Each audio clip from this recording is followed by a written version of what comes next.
Hi, so it's Andy and Tanya and Fraser here for Live in Greece, and it's an interesting day for us today because Fraser's come along from Canada and he's got some questions to ask about living in Greece, I guess. I don't know. Yeah, essentially. Excellent. So yeah, carry on, and what I'll do is I'll edit the video down so it's not hours long potentially, because we do tend to waffle a I bit. I do waffle a bit. Yeah, that's been known. You especially. It's been known. So yeah. So fire away, Fraser. Yeah, well, you It's weird, isn't it? you were mentioning it took 6 months. What was it during the 6 months that took the most time? Like, I'm assuming you came and saw the place from like a realtor. Yeah. You decided that this is the one we wanted. Yeah.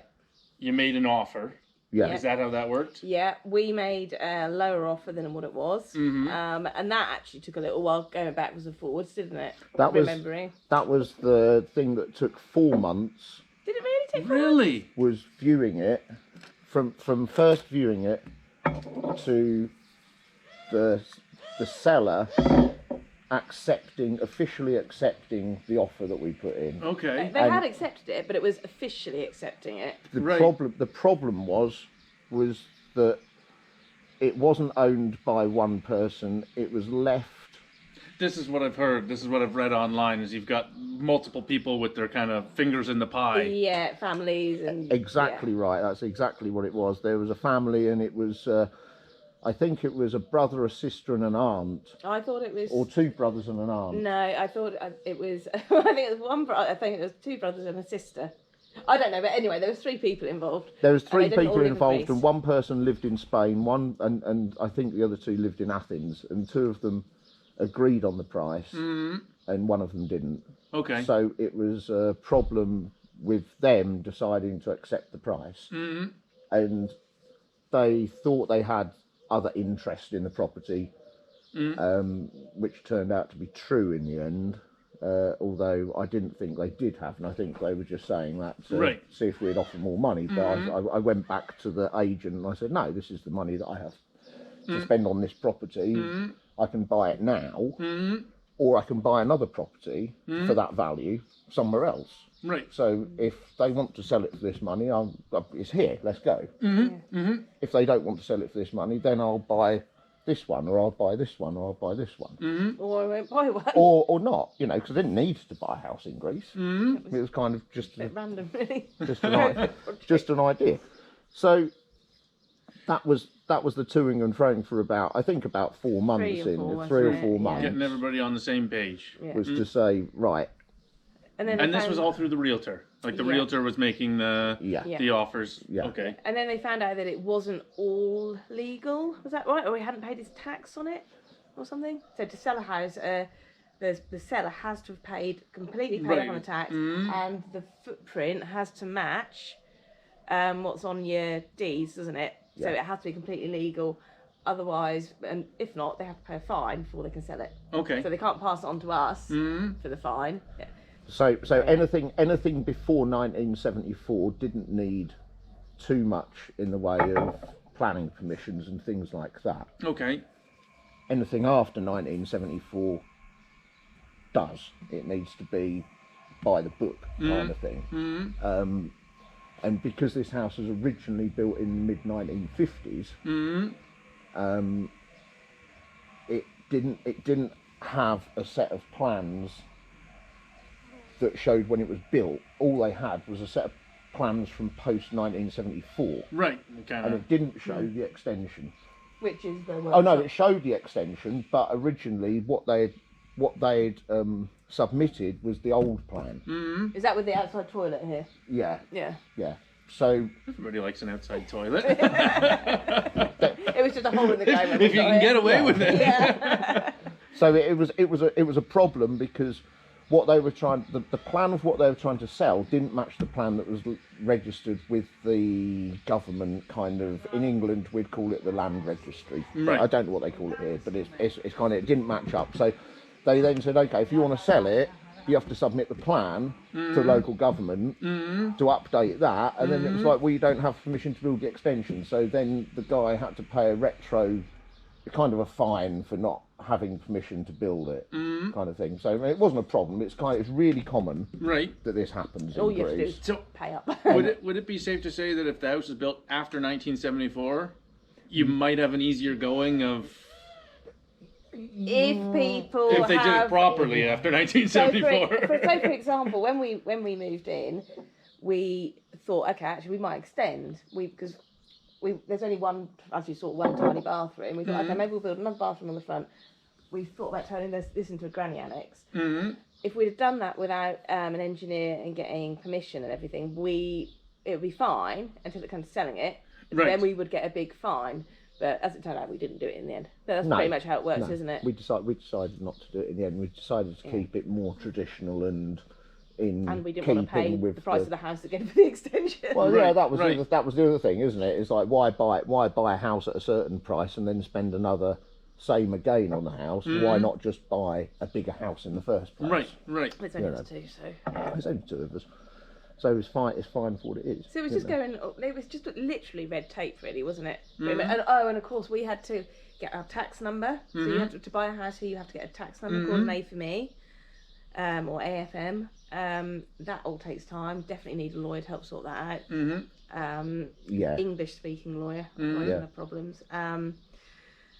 I think what else? Did you use your own realtor, or did you use the realtor of the seller, or how did that So go down? it was the agent. It was the seller's agent that arranged the deal. It was our lawyer that worked for us that did all of our legal side of things and liaised with the agent and with the seller. Okay. It's a kind of standard same thing as what you have in England. I don't know how it works in Canada, but it's the same. It's the same. It's pretty much the same as it is in England. And the fee structure's different, isn't it? How it works? The lawyers here take a percentage of the property. Is that? So our lawyer did it at a fixed rate. Okay. And Zoe was very good. Which was, pardon my asking, which was how much? I think it was about $1,600. It wasn't very much. Okay. It wasn't very much, but for the lawyer. Yeah. I can't even remember. Zoe was very, very competitive, and very, very good. But I think the reason for that was because the house wasn't. It's not a £1 million villa. Right. You know. So I think if it was a £1 million villa, then it would be a percentage of the value of it, and I think. It might work if you're buying a high-end place. It might work where you pay a percentage of the value of it. Okay. But the process is still the same. Whether you buy a huge house or a little house, it's still the same process that you have to go through. So I think Zoe said, "Well, okay, I'll do the process for $1,600." I'm not sure if that was the amount, but yeah, something like that. It wasn't £2,000. No. It was less than £2,000. Yeah. So that was okay. The agent. When we looked at the place, we signed an agreement with the agent. I got collared. When he was out of the room, that the agent would also take a fee for connecting us to the seller. So the agent's getting paid twice now. He's getting paid from the seller for selling it, and from Whereas in me for buying England, it all comes from the seller, doesn't it? It's all the seller that pays. In England, so Okay. I was a bit like, But and because the house didn't cost them so much, it seemed to us that we were actually paying him quite a lot of money. But there was no way around it. They fleece you. There's the I mean, he was very nice, of course. the seller and the buyer, agents, split like the commission of the property. So if you're both the seller and the buyer, like if you represent both parties, then that's optimal for you because you get both. Get it all. Okay. Interesting. When you make an offer here, are there conditions on it? Like in Canada, you're like, I'm making an offer, it's conditional to financing, it's conditional to, I mean, not when I bought my house because the market's crazy, but like conditional to financing, conditional to inspection, conditional to this, that, and the other thing. We did have some conditions on it, actually, didn't we? We had to pay a deposit. Did that go through your lawyer? That was another. That they wanted it to go directly to the seller, didn't they? Because this was the issue. So because the house wasn't entirely legal from the seller's side, that's what slowed it down. Actually, do you remember? It was slowed down because they couldn't afford to pay the fine to get it legal, so they wanted the deposit to go directly to the seller. And we're like, well, how are we protected with that? Because if you have a set amount of time for it to be finalised, and if it's from the seller's side, it isn't, you should get your money back. But if it's gone directly to the seller, who's going to guarantee you get your money back? So we were pushing for the deposit to be held with one of the lawyers, and I can't remember what happened. Oh no, it was no, we paid. They wanted the deposit to be paid to the seller's agent. That's it. And the deal was that if the seller pulled out, once he'd accepted the down payment, once he's accepted it, it was he would have to give us twice back. Double back. It was yes. double back. Okay. So we did it in the end, didn't we? But because we couldn't have moved forward otherwise. But we were so uncomfortable with it. Right. Yeah, it wasn't something that I was used to. There was a little leap of faith there. Yeah. I mean, I guess because it wasn't such a huge amount of money. I mean, I wouldn't have wanted to lose it, but it was just. I don't know, because it's not what we would be used to. Because normally you have it in held by a lawyer or something. But yeah. And is that a percentage of the property? Yeah, or? they wanted 10%. 10%. Yeah. 10% as a down payment for it, just to show that we're committed to buying it, kind of thing. And we were literally, we've actually said to them, we'll pay you now in cash for the whole thing. We don't want to pay a deposit. We just want to get going with it. Do you remember? Yeah. And it was just. It went round in circles a bit, didn't it? Yeah. I'm not saying everybody's case would be like that. It kind of depends. Yeah. I think it was because when we paid the deposit, we'd then have to go, I think we had to go to the notary and get the notary to stamp all the paper and say, yes, it's officially paid, and then we're paying the lawyer to do it and everything like this. So it's like I'm paying these people to stamp the Yes, sir. notary. Paying these people just to stamp pieces of paper that are saying I've given some money to this guy, and then I'm going to have to, when I give him all the rest of the money, I'm going to have to do this all again. Right. It's just like, but I've got the money now. It's like, if you want commitment for buying, it's like, have all of the money. You know, I'm just cash. Here, take it. Done. But the problem was he didn't have the money to make it legal, so he couldn't legally sell it to us. Yeah. Yeah, it was fun. So it's, but apparently that's quite standard, is that when it actually goes into the sales process, it comes up where the plan isn't quite right, and there's some I can't swear. Don't swear. But That was difficult. there's some effery that goes on with it, you know. But to be fair, once the offer was officially accepted, and it's going. Actually, it didn't actually take too long, maybe 2 months. And in the UK, when we've bought property in the UK before, sold property in the UK, it actually takes longer. Yeah, I think it seemed like it took so long because we were staying in an Airbnb. It was the middle of COVID, so there was not a lot going on really. I mean, we were still working because we both work online, but I think maybe it felt like it was dragging more because that's all we were sitting there waiting for, really, was just to get it going through. So, you know, I guess if we'd have been out and about and doing other things, it might not have seemed like it was taking so long, maybe. Now, why were you in Greece to begin with? Like, had you come here and you were like, we're going to work and live there, we're going to buy a house? Like, did you go on vacation and never go home again? No. This is weird. This is a weird one. Go on. No, we were living in Cambodia. Okay. And I saw that somewhere on the, we were going to go. You know, your hands are right in front of my face if you want me on the video.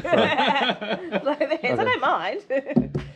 So, with COVID in Cambodia, they closed Cambodia completely. And they closed it to all the tourists and everything. And I was toying with the idea of exiting. No, I was toying with the idea of starting a business in Cambodia, a bar and guest house in Cambodia.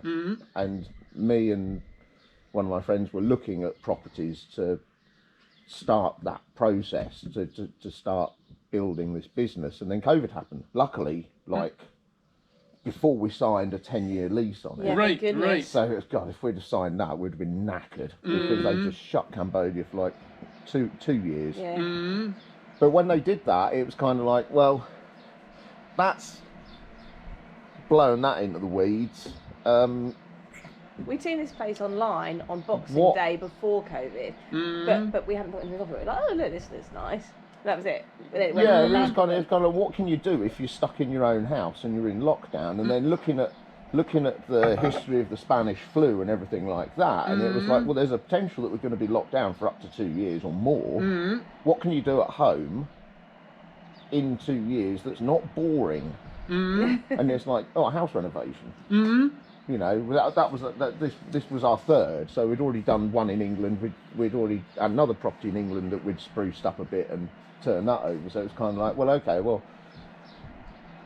where can we got an uncertainty in the finance sector, like what's going to happen with houses? Well, actually, if we buy a house outright, doesn't matter what happens. I've got a roof over our heads. It's somewhere to live that nobody can take from us. We can't afford to live in our house in England. We rent that out, and I wouldn't. Well, no, I can afford to live in a house in England. It just means I've got to work more. But also, I am not. That doesn't sound appealing at all. But also, I am not moving back to England. That's a deal breaker. So it's kind of like, well, okay, we can buy this house in Greece. So I mean, our reasons for looking are similar. Is that with everything that happened in the pandemic, in Canada, you're very reliant on like the infrastructure. It gets cold a lot. You know, the gas price is expensive to heat the home. We're on a natural gas furnace. You can't grow anything. I mean, you can in the summer months, but then the other 7 months of the year you can't. And I was like, you know, if something like this were to occur again, or it makes you think. Yeah, it really does. You know, you could in Greece. You're a little bit more autonomous, I think. If you own your property outright, like you say, you've always got a house. Yeah. It's handy. Yeah, the water thing is, you know, the only thing I would say is a bit of a challenge. Wouldn't you say? That was interesting that I got from your channel that the cost of the water exceeded the cost or what we've got out of the land. But exactly. But I think that we probably didn't irrigate it economically enough. I think, you know, we could have probably done that for half of that. It was just an experiment the first year. Yeah, and also it's nothing that we grew was particularly successful. Because I had the same. We did our first garden last year, and no, it didn't. I got lots of beans. That was about it. We had a lot, good, reliable crop. We've got loads of beans growing now. But we had an allotment. So you're quite a good gardener, aren't you? But it was like, this isn't quite working. We're growing the wrong things. So you have to think about that sort of thing. So on that front, the problem was where can you go in the middle of a pandemic where you can go and source your seeds from and everything, and the only place you can go is the supermarket in your 2-hour window. The only supermarket that sells seeds is Lidl's, and they're all designed for the German climate. So I'm trying to grow German crops. Asparagus. Oh, you've got wild asparagus around here all the time, so you can live off the land as well. So this is a good bonus. I've got some in the fridge actually. I got some yesterday. This is an interesting conversation that we've got off we a might tangent have now, to. No, actually, I'm going to do it. Actually, do it. So the interesting what you say about you're reliant on everything. Well, part of one of the attractions that I've since found out about Greece, and didn't know this before I come to Greece, is actually there's still a lot of people, particularly in a rural area like this, that still forage. And it's common practice for people to walk around with carrier bags, and you see them walking around in the mountains and in the fields with carrier bags, filling up. Horta, so wild greens, oregano, like I say, wild asparagus. I go foraging for wild asparagus now. It's just finished, I think. All sorts, isn't it? Prickly pear, there's all sorts of forageable there's all sorts of forageable crops here, sort of wild occurring food that people still eat. You just need someone to teach and you. It's still part of the culture, whereas I think in England we've lost that completely. Whereas if you said to anybody, right, you know. I'm gonna go to the park. I'm gonna go pick some weeds for tea tonight. yeah. But actually, it's quite a big thing here, yeah, isn't it's it? a big thing here. Especially in like a village like this. Maybe not in the big towns, but here. And I think some of that is because of the financial crash in 2008, 2010, 2012, where suddenly like people's pensions were halved, work dried up, there's no tourism, there's no industry or anything like that. So and people are paying huge amount of tax on money on the small amount of money that they're earning. So it's kind of almost as post-apocalyptic that you would get anywhere anyway, if you see what I mean. So the fact that he's actually living in a place that's already dealt with some of that, not obviously to the extent of a complete worldwide financial crash, but somewhere that's certainly going to be more self-sustaining than somewhere like England. Right. You know, Were people still able to do that during the pandemic? Or was well, it you're like allowed to go out for 2 hours walking. Doesn't for matter where you exercise. go. No, it doesn't matter where you But go. also around here. Well, that's right. There's not many people. You go for a monitoring. wander up into the hills. I saw a police officer here about 6 months ago. It was at Christmas. They were doing the rounds at Christmas to make sure nobody I was think he smoking was in the stopping. bars. I think he was stopping in to see his mum or something. You know? Yeah, he was popping in for a quick ouzo in the taverna. Yeah, it's not so bad round here. But. I haven't seen any yet in my driving around. We've gone to completely off tangent. Yes. Did you find out why we ended up moving here? Yeah, I think so. I think so. But there was a lot of that going on. Yeah. You know, and after we moved here, it was kind of like discovering more. For example, heating and electricity costs, and there's no gas here. Like nobody really uses gas for heating or cooking. People still use. They use little gas burners for making a Greek coffee. For making Greek coffee, they have a camping stove for making coffee, a gas burner for doing that one. But predominantly it was kerosene for heating central heating systems. But after, from what I can gather, this might be right or it might not be. So do your own research, okay? Don't take everything. No, because you know, well, okay, we'll just watch the other video on the Independence Day where I started off saying loads of things, and then at the end I had to correct all of it because I was deeply wrong. you talk about a different celebration, weren't you? Yeah, but the impression I get is that after the financial crisis, is a lot of people resorted back to wood-fired central heating, or relying on wood for their heating and for their cooking as well. And one of our neighbours has actually recently done that, where they've put in an old wood stove for heating and also for cooking on. Right. What good, sir? You eat with wood here, right? Yeah, our central heating's wood, and I specifically put this in because we live basically in the middle of a massive olive grove.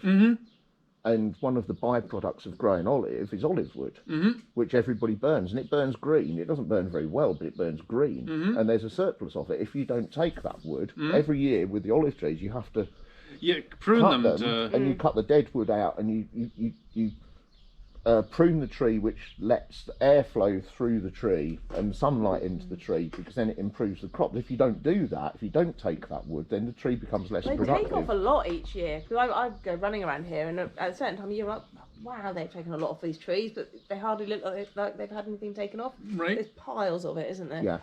Yeah. So it's not free. I mean, you still have to pay for it if you don't own your own olive trees. But it's a source of fuel that is here. It's not dependent on OPEC, or it's not dependent on the market, the international market price for oil, for example. So it's always going to be here. So it's not like it's going to turn off. No, you've got reliable green heat for forever, more or less. Yeah, as long as people keep farming olives, and also if people stop farming olives, the olive trees are still going to be here. So there's always going to be a sustainable, reliable source of heating, and with the range that we put in for cooking as well. Right. So again, it's an accidental. What's the acronym? shit hit the fan. Mm-hmm. Yeah, if that does happen. But again, that was kind of an accidental thing. Mm-hmm. Not so accidental because it's kind of there, but it's kind of like, what should we do? I don't want to go with kerosene heating. Mm-hmm. I never go with oil heating because I used to work in the oil remediation industry in the UK, and my job was project managing domestic oil spills where people have had kerosene leaks in their houses. Okay. And after seeing the disasters that people have had of that, like a long time ago, I said, I'm never having oil heating in any house. If I move to a house with oil heating, the first thing I'll do is take it out, Right. and get rid of it. Mm-hmm. Well, it's funny because I'm looking at houses online, and like you say, there's a lot of them that are oil heating, and then I'm looking at other houses that don't have any heating. Yeah, and that's I'm like, common. well, I'd just rather start with a house that doesn't have it, It's because like then I ours. don't have to take it out, you know? Yeah. All we had the first year here, because I say we moved in on New Year's Day, we had 2 open fires, and that winter, because it does get surprisingly cold here, but from Canada, I'm sure it probably won't be too much of it. But it was really quite. We weren't expecting it. We were quite naive with how cold it would get here, especially in Dinama. Mm-hmm. So we tried the one in the bedroom once, but it was too smoky. But we used the one in the living room, but it just went straight up because it's got really high ceilings. Mm-hmm. And we're like, no, this isn't going to work every year. The wood was just No, chimney, wasn't it? You know, you're buying what's sold as a ton of wood. This is the interesting thing about, you end up talking to people endlessly about where you're buying your wood from, the quality of it, the size of it, if the guy is reliable or not, is he going to turn up, like, is it actually a ton or is it really only 700 kilos, like, what size truck has he got? Because, you know, if you put it in a Nissan, it's 800. If you Honestly, put it in and it's convoluted. It's like Right, the olive. complex. It's like the olive conversation in olive season as well. It's always like that. But it's where are you going to get your wood from, and you become involved in that, Which is quite which nice, is really. something. Well, yeah, it's really good. You know, and you're sitting in the local taverna If you can with understand any of it, mind 4 or you. 5 old lads, and they're going, "Oh yeah, but really like heated. Giorgio's got like." And I phoned this guy up, and he turned up with all this really small wood, like, you know, and it's Woodgate, I called it last. Or an olive gate as well. Olive like gate. there's Olive really gate. fists flying in olive season. Like, who's got the best olive? But that's part of living in a tiny village, isn't it? And that's kind Yeah. of why. Well, these are the things that bring us together, you know, having these Yeah. common struggles, if you will. Yeah. And because, so that's what I was going to say. You notice it more living in a smaller community. It's easier to get involved in the community than it is when we're living in Ermione, and that's kind of a touristy place. Plus, it was COVID and nobody there.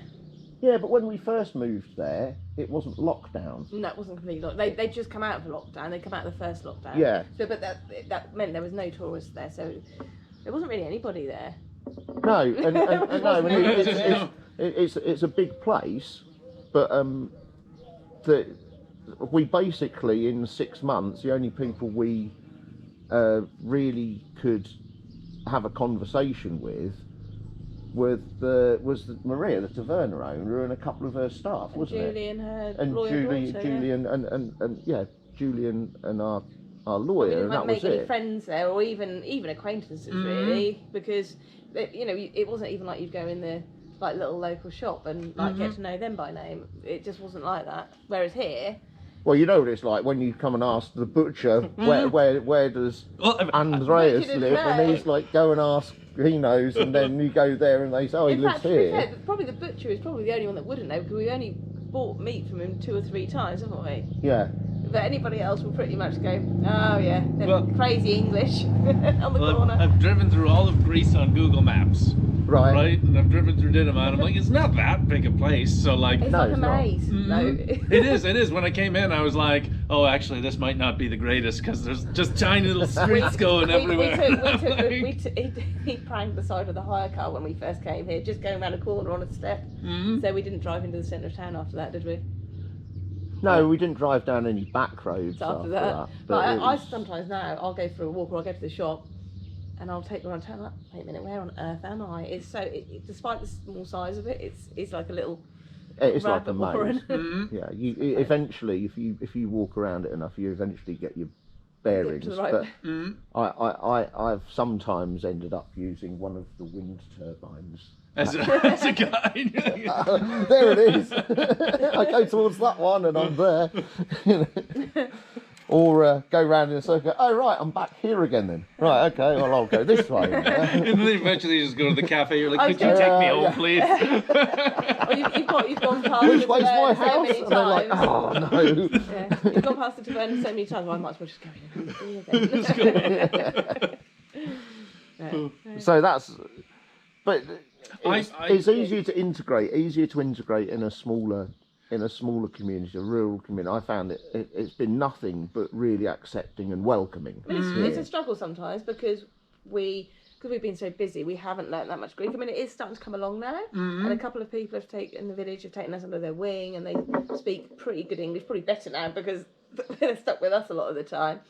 But even most people are really friendly, and Do you use Duolingo?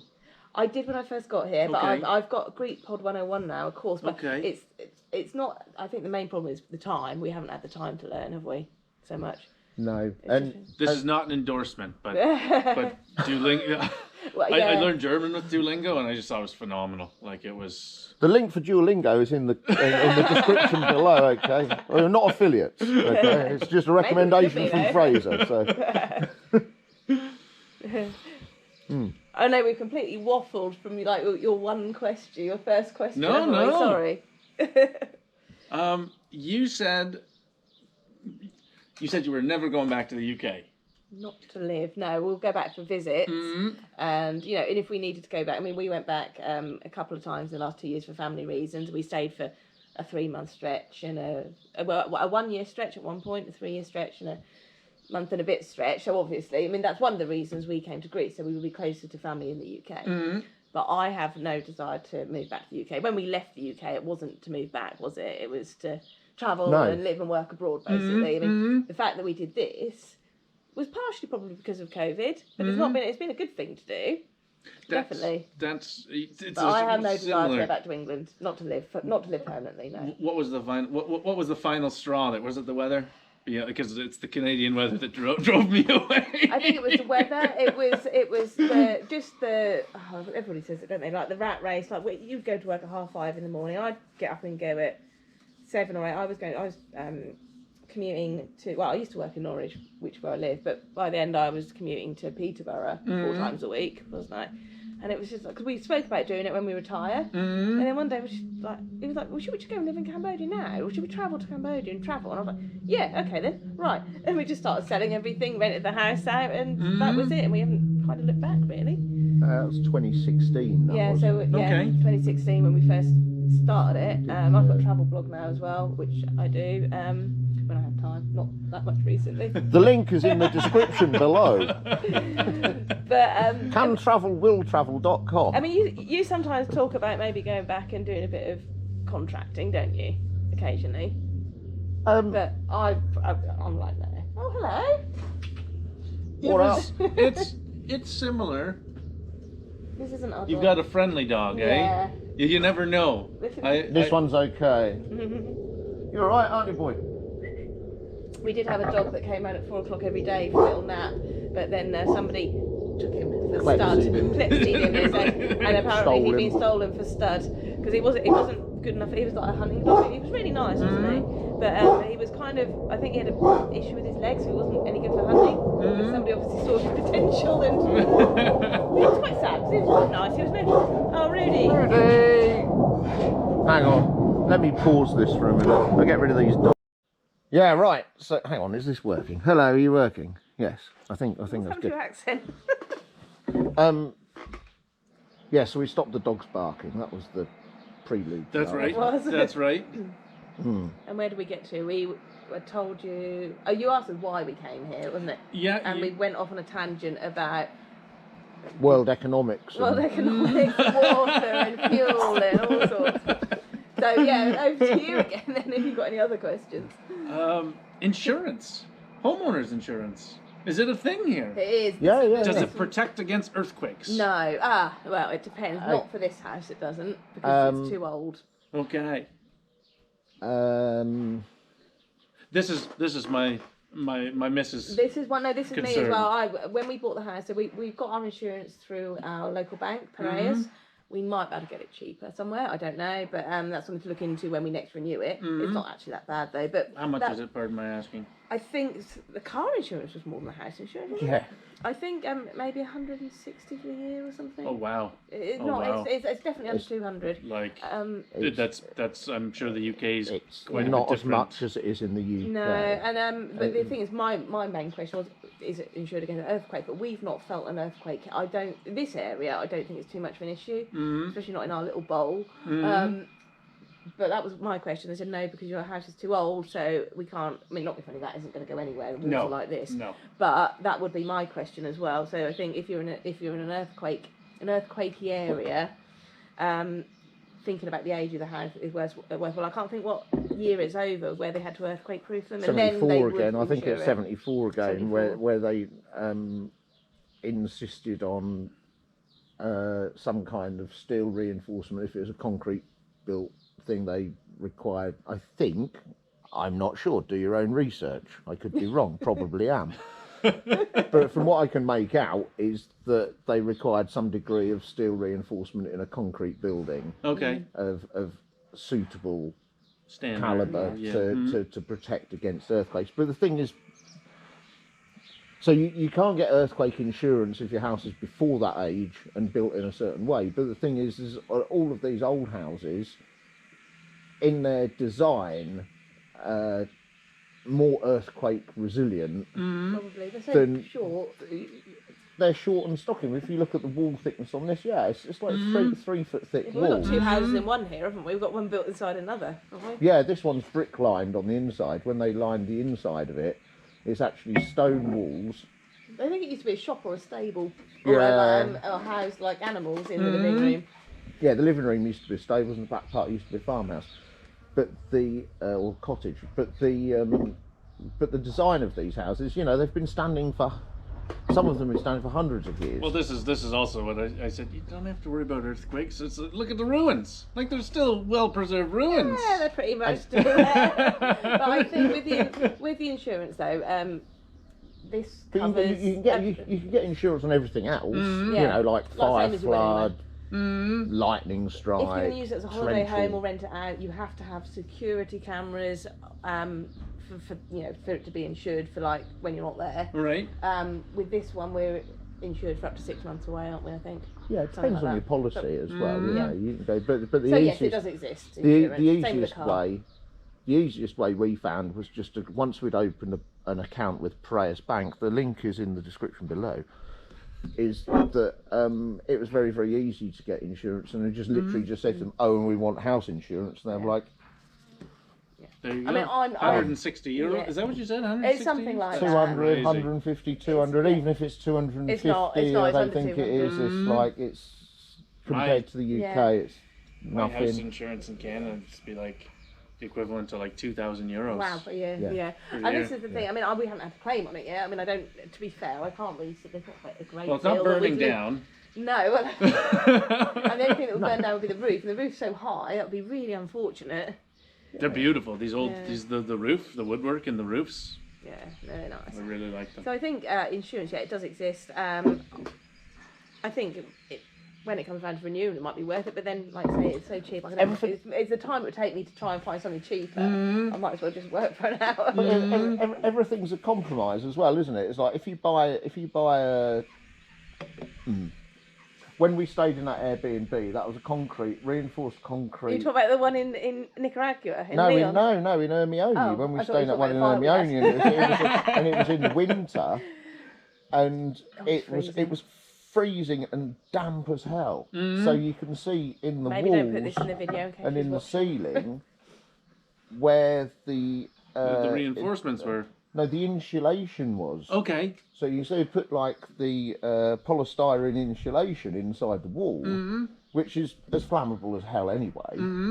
But where the gaps were, it's just had black strips of mould where the cold was coming through, and the condensation on the inside of the wall was built up and creating strips of mould all across the ceilings, all in the walls and everything. So I ended up going around with bucket of Bleach, bleach and yeah. water and doing that every 2 months, or every month, and it was kind of like, and it was really cold. It was really cold. And I had that's, to buy him a blanket for Christmas. yeah, and then of course with your cost of heating, and they. How much did you heat the house for the winter using the olive wood? Sorry, that was a previous question. No, this is a good question. This year, go on, you do this because you were keeping track of it. Last year was shocked us, but it was an extreme winter. So, not the winter just gone, but the winter before. It was actually the coldest winter they'd had in about 30 years here. No, it lasted nearly 5 months, didn't it? 4 or 5 months. And yeah. No, we were like, what the hell have we done? I'm coming here to get away from the winter. Yeah, but it was back to normal this year. In comparison to Canadian winters, and compared to English winter, it was kind of like, yeah, okay, I'm outside and it's 20 degrees in February, But the thing is, again, at night time, the temperature drops to a level where you do need some heat in your house. It's not, you're not going to freeze, but it's going to go down to like be uncomfortable. 14, and it's like we went in one of our friends' houses, which 14. You're in Fahrenheit, aren't you? No, centigrade. Celsius. Yeah. 14's okay. Yeah. Yeah, but we were living in Cambodia before. Yeah, we come from Cambodia where it didn't go down below 25, and it's kind of like, God, I've got to put a jumper on. No, I'll put more wood in the fire. So I want to walk around in my pants. Like, God, it's the like, locals here laugh it's at home. him. He'll walk down to the taverna like now with it, and they're like, "Why are you not cold?" But the locals like, "No, this is great." Yeah, but. So you do need some heat in the evenings. Now, with this house, because it's got a lot of mass, it's a thick-walled house. It doesn't get as cold. And there's no insulation in the walls. No, it's just solid stone. Only the bathroom, which we put in. I insulated. I insulate the back part of the house, which is the blockwork part of the house. Insulated that with rock wool. But the price of the. So. The first winter we were here, we had no heating, and we used about €800 of electric and €300 worth of wood. Okay. And the house was only partially heated, and it was bloody cold. We were using fan heaters for extra We ones. were just heating the room that we were in. So when you went out of that room, it was cold, which is why I put the central heating we were like system wrapped up like Right, Michelin. right. Put the central heating system in. It heats the whole house.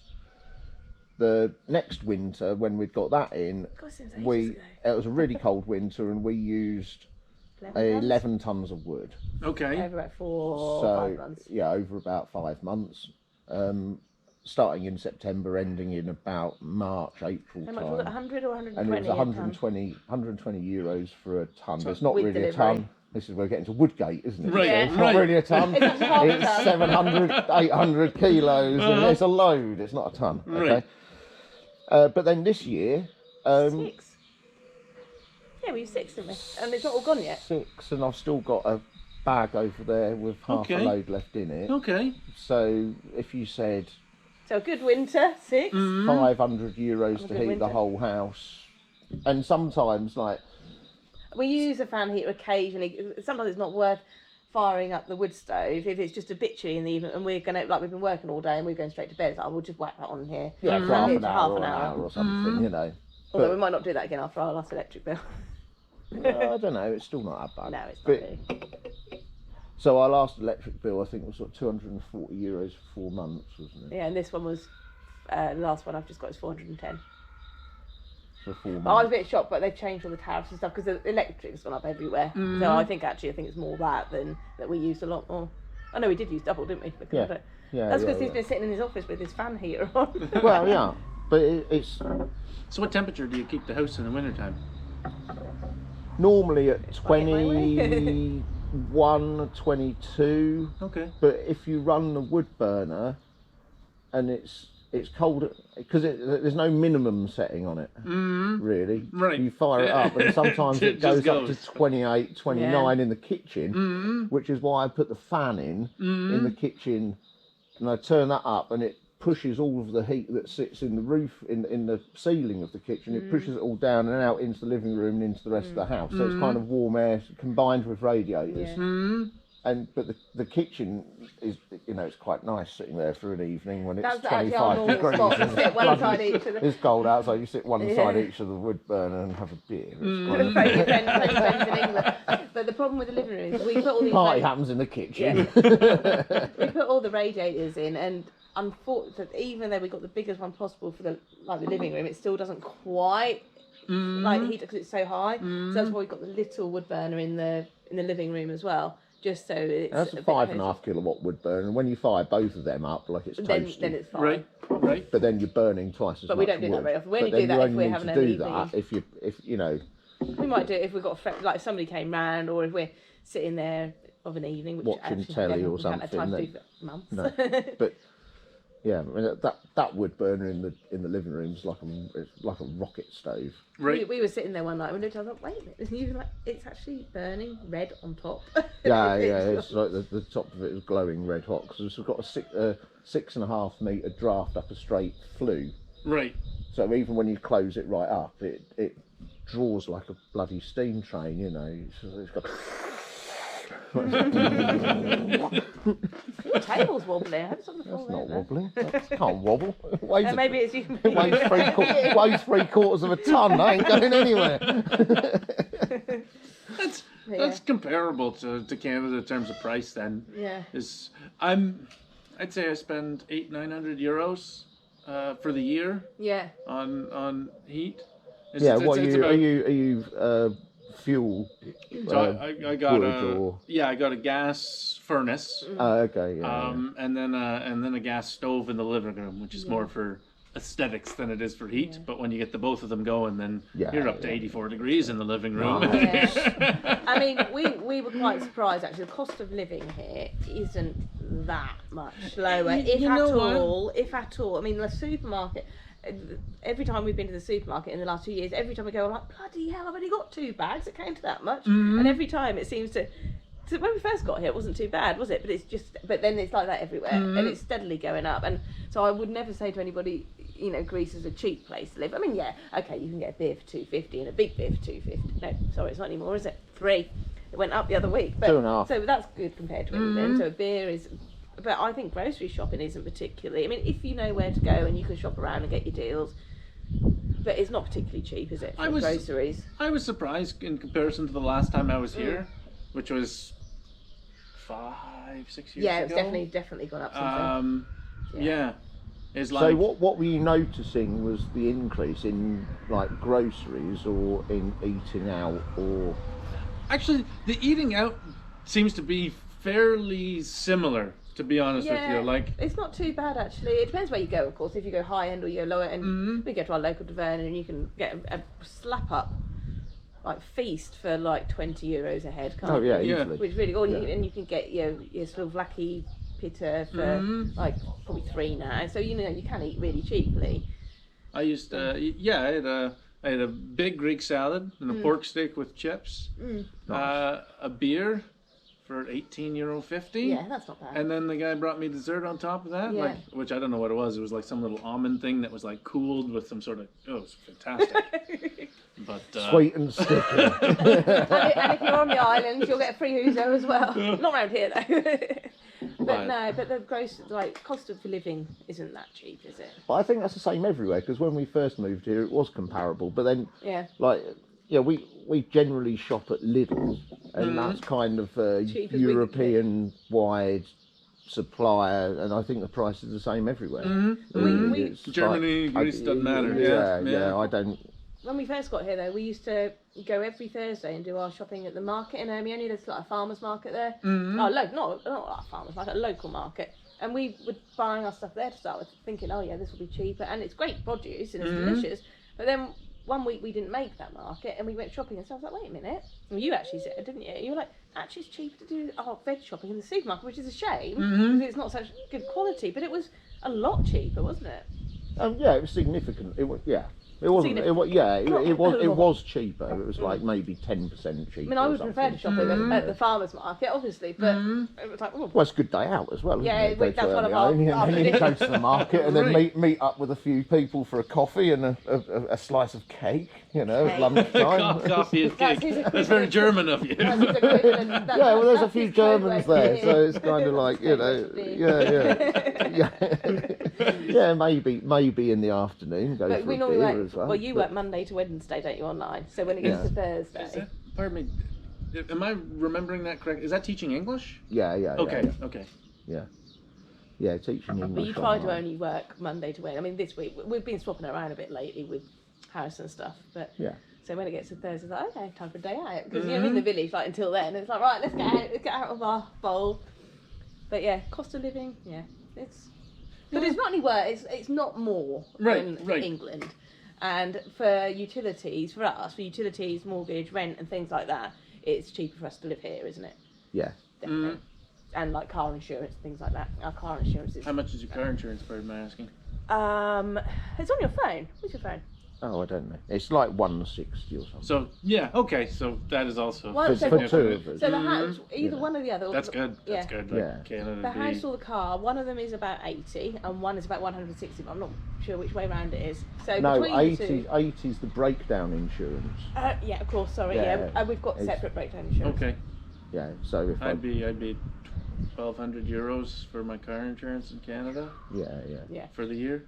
I mean, we have got we've got probably the lowest car we could possibly get, but very functional, haven't we? But if we got anything with a bigger engine, everything would go up. That's the tax. The tax on big engines is once you go above about 1.6, the tax becomes quite expensive, and then when you go above 2 litres, 2.5 litres or something, it becomes really expensive. So the difference is something like Give me a Fiat say Panda. 106. Nice and tiny. Nothing. Yeah, it costs nothing. No. You know, it's like $30 a year or something. But if for you the want to go tax up on Didymer, you less need than something 1 litre. if you want to go somewhere, if you want to be able to go up places like Didymer or a little bit, you need something with a little bit of them. Our hire car couldn't get us up there. Oh my God, this thing has no guts whatsoever. I like pull out to pass and I step on it and I'm like, I'm not going anywhere. I'm like, well, we'll just come back in. Well, is it a Panda? Yeah. No, it's a hybrid Panda. So it's even like I think we had a Panda when we first did we have a Panda when we did our recce? We tried to go up Didymer with it. I think we got maybe 3/4 of the way up, and we were like, They didn't like it. No. I don't know why. We It stopped should have just gone before up the big herd of goats, didn't we? We were like, no, we'll wait until we've got something with a bit more.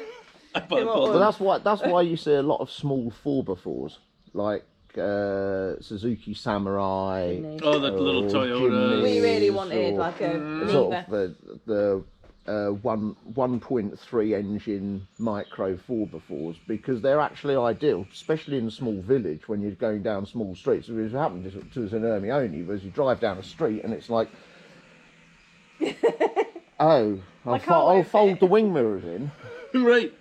I got another 50 yards, and it's like, no, I actually can't fit down this street, even though clever Google Maps is telling me this is the way. It's like now I've got to reverse like 100 yards, and I've already tucked the wing mirrors in. It's like, maybe I should have hired a smaller car, you know. I pulled off in Cronedy.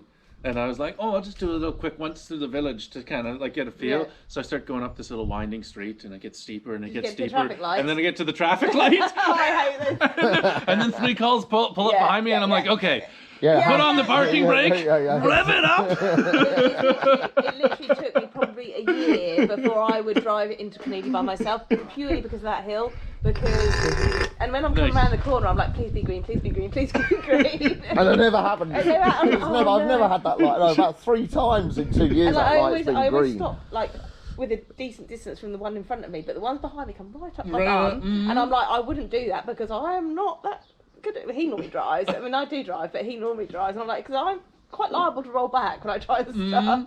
As soon as the light turned green, The audience is going to love this random conversation.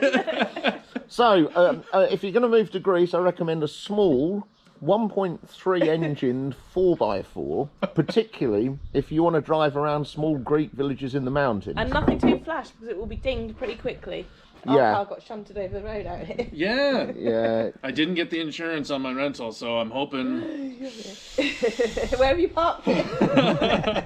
I just parked in the square. That's fine, eh? Yeah, That'd be fine. No, as soon as I got to the light I just turned and went back down. That was enough of a look for me. Yeah. Oh, so you didn't go into the middle of Grenada? No.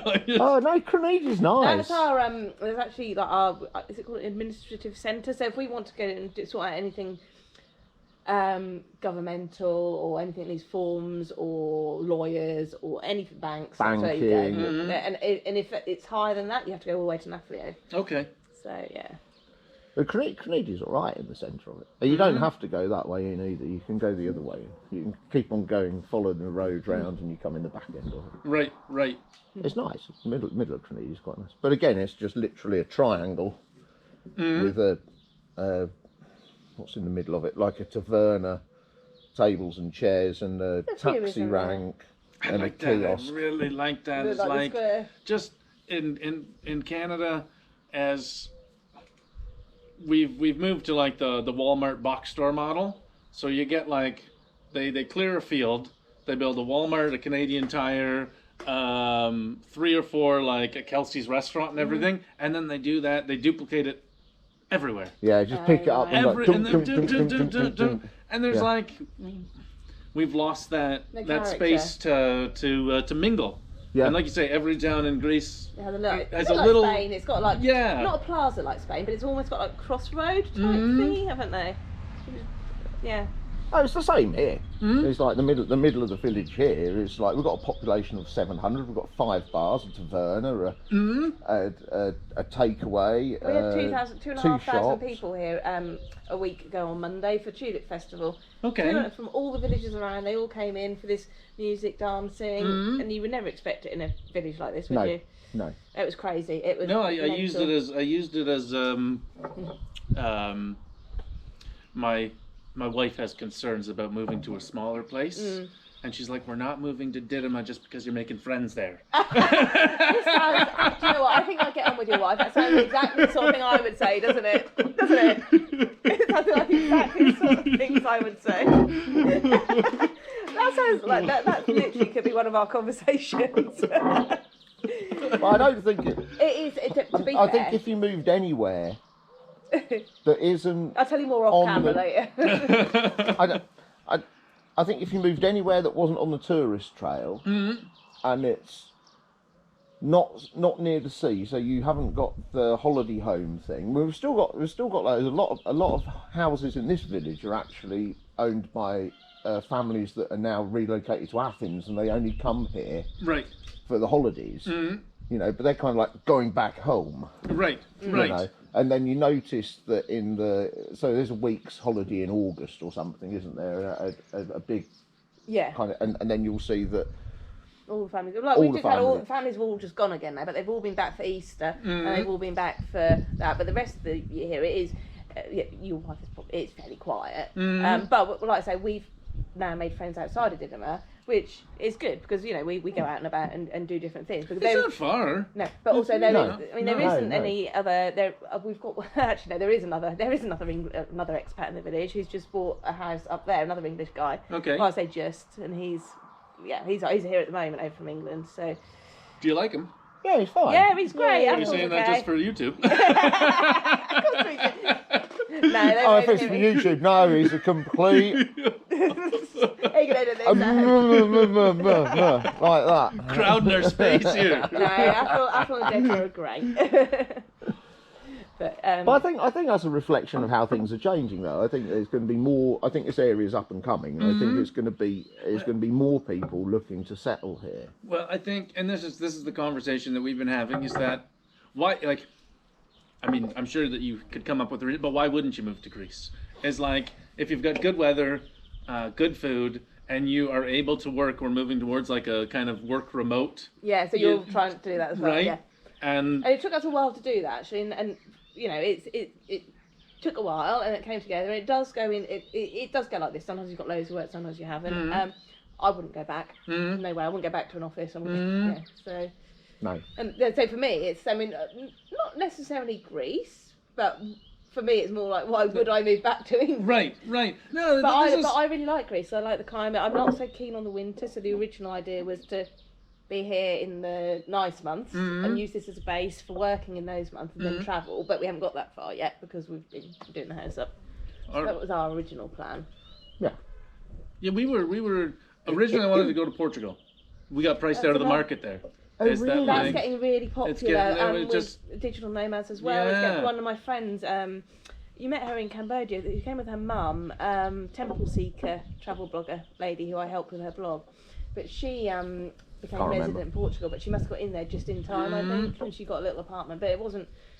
I think it was a little apartment. You know, it wasn't anything. Well, they got their golden visa program, but they just got rid of it. If I'm familiar, but they have like a work visa or no, what is it? It's probably digital nomad yeah, visa. it's like €600 a month. What you have to prove that you've got. If you can prove that you've got like an income of $3,000 or something a month or something. It's peanuts in it's Portugal. the same here. The digital nomad visa here, I think, is 3,000 a month. Yeah, 3,000. And financially independent visa. We talked about it this morning, weren't we? You have to either be able to prove you have. So what are you here on then? Pardon my asking. We got in 3 weeks before Brexit. Really? Yeah. Okay. That was the biggest stress. Oh, that's one of the reasons we left Cambodia when we did, because we were like, if we don't get in now, it's going to be really difficult. So we got in just in time. So we're actually residents. Okay. We've got a 5-year permit. Once we've been here 5 years, so we have to be here now for 180 days a year, and which has made us tax resident. That's not been a problem so far. That's not been a problem. So we are tax resident. After 5 years, we can get a 10-year permit, and then we don't have to be here 180 days a year. We can, we can be away for a certain amount of time. So basically, if we are away for more than 180 days a year at the moment, we wouldn't be able to then change to a 10-year permit, basically. Right. Yeah. But we've got this.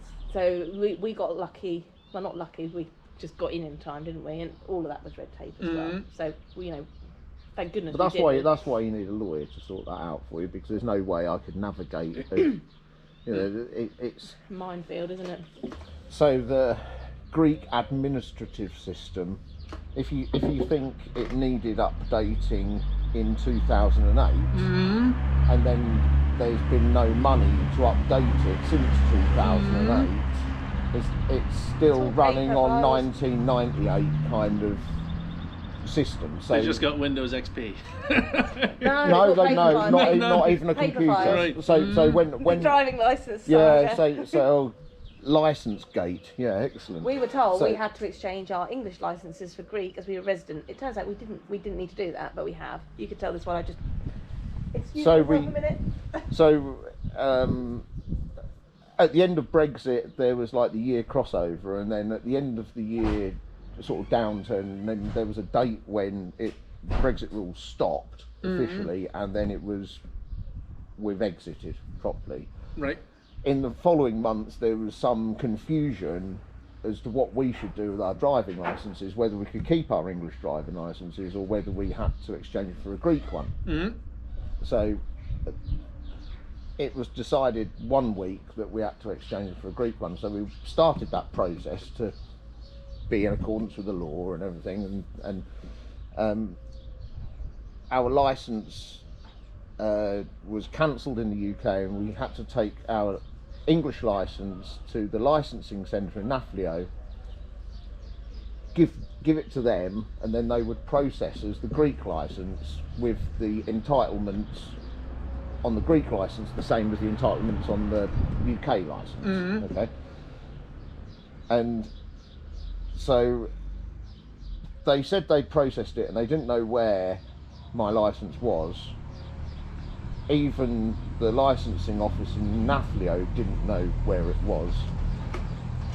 So I'm standing, because it's during COVID, you can't go in, you have to go to the office window, and they actually open the window in the little room, and they're sort of looking at you out the window going, what do you need? And I'm like, I need my driving licence. And they're like, what's your name?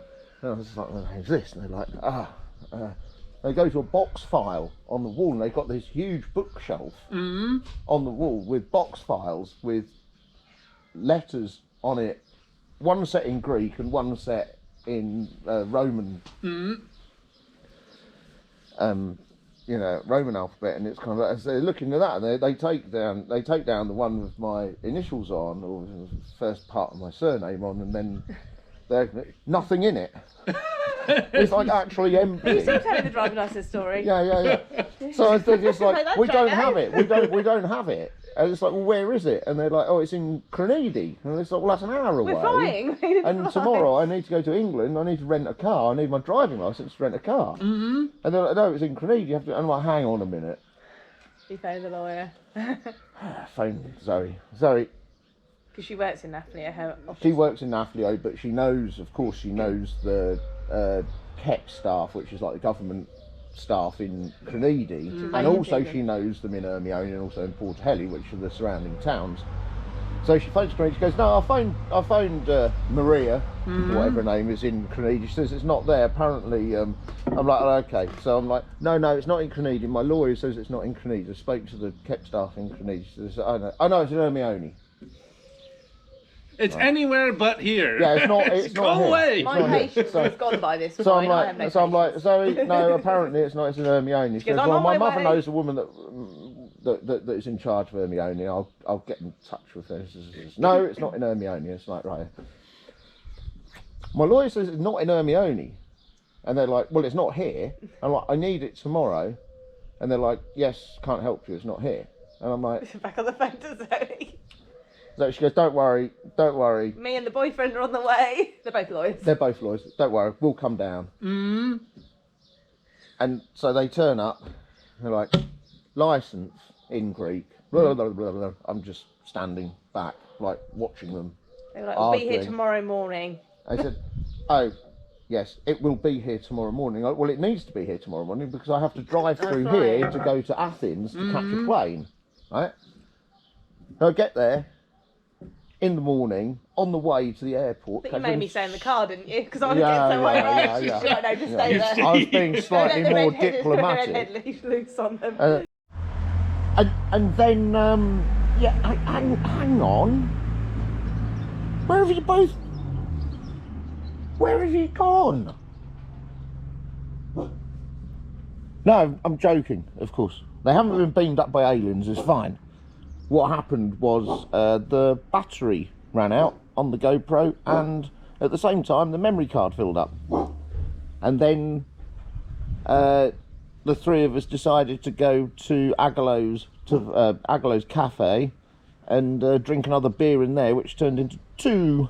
So we had a lovely afternoon with Fraser, having a good chat about all things about living in Greece, and yeah, it was great fun. So thank you, Fraser, for coming to Didyma, to our house, plying us with a couple of beers and sitting here and having a decent conversation for several hours. It was really enjoyable, and I hope to see you and Melissa soon again. And we wish you every luck in your search for a property in Greece. Cool. Right, so like, share, subscribe. Rudy, be quiet. It's our next door neighbour's dog. Yeah, so like, share, subscribe. Email us at the email address below. Check out the Patreon. Thank you to Fraser for being one of our favourite patrons there. Top tier Patreon. And the most important thing, like, share, subscribe. Said all that already. Emails. Be quiet, Rudy. Stop barking, please. Thank you. This is YouTube. And the most important thing is to be careful out there and stay safe. Be good. You. All I want